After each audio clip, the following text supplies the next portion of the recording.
টাকা সামান্য সম্পদ দিয়া সন্তুষ্ট হয়ে আল্লাহর জিকির এবং শুকরিয়া আদায় করে এই জীবনটাকে পরিচালনা করছে। এই কারণে আল্লাহ তাআলা তার উপরে খুশি হইয়া আল্লাহ তাকে আগে জান্নাতে পৌঁছে দিবে। সুবহানাল্লাহ। ধনী মানুষ বড় বিপদে পড়বে, ধনী মানুষ যারা তারা মহা বিপদে পড়বে, কারণ তার যে বিভিন্ন হিসাব আছে, টাকা পয়সা, কলকারখানা, এরপরে অর্থ সম্পদ, তার পার্টি, তার বিভিন্ন ধরনের এই সম্পদগুলো, এটার হিসাব দিতে 500 বছর আগে ওরা ব্যস্ত গেছে। সুবহানাল্লাহ বলবি না ভাই? হ্যাঁ, 500 বছর আগে ওটাকে চলে গেছে। তার কারণ কি? এবারে হিসাব নাই। অসহায় মানুষ যারা থাকে তাদেরকে সহযোগিতা করা মুসলমানের এক নম্বর দায়িত্ব।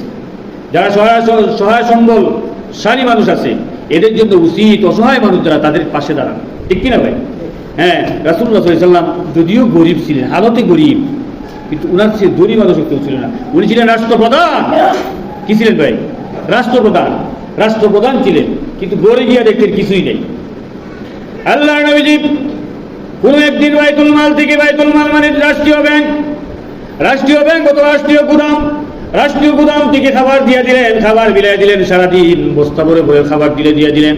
আটা দিলেন, গম দিলেন, চাউল দিলেন, আমার ভাইরা টাকা পয়সা দিলেন, বস্তা ভরে ভরে প্রত্যেকের বাড়িতে পৌঁছে দিলেন। আল্লাহর নবী নবীজি রাষ্ট্রপ্রধান হয়ে খাবার করে করে পৌঁছে নিয়ে রাত্রির বেলা যখন হয়েছে, এশার নামাজের পরে বাসায় ফিরলেন। বাসায় ফিরে এসে হযরত আয়েশাকে ডাক দিয়া বলেন, ও আয়েশা, সারাদিন না খাইয়া পেটের মধ্যে বিরাট ক্ষুধা লাগছে।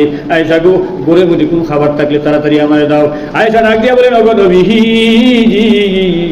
আপনি আমার প্রতি রাগ করবেন না গো নবীজি। ওগো নবীজি, আপনি জানেন না ওই ঘরের মধ্যে 2টা কালো জিনিস ছাড়া আর কোনো কিছুই নাই।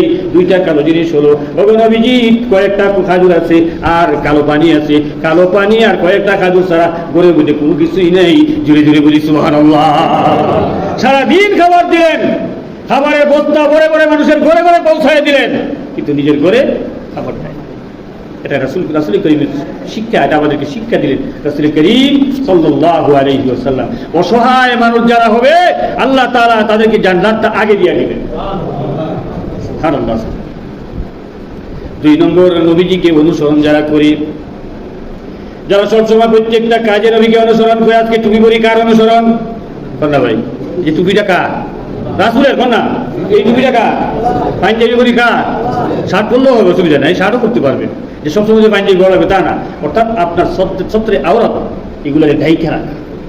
শার্ট পরলেও হবে। শার্ট পরলে মানুষকে ব্যস্ত দিত না, শার্ট পরলে কি নামাজ দিত না? হবে তো। টুপি বললাম কার জন্য? আমার শরীরটা ঢাইকা রাখলাম কার জন্য? রাসূলের। আমার পরনে কাপড়টা যে দিলাম, এটা কার জন্য? রাসূলুল্লাহ। এই রাসূলকে অনুসরণ করা, রাসূলের সব কিছুকে অনুসরণ করা। আজকে মিসওয়াক করলাম, এটা কার জন্য?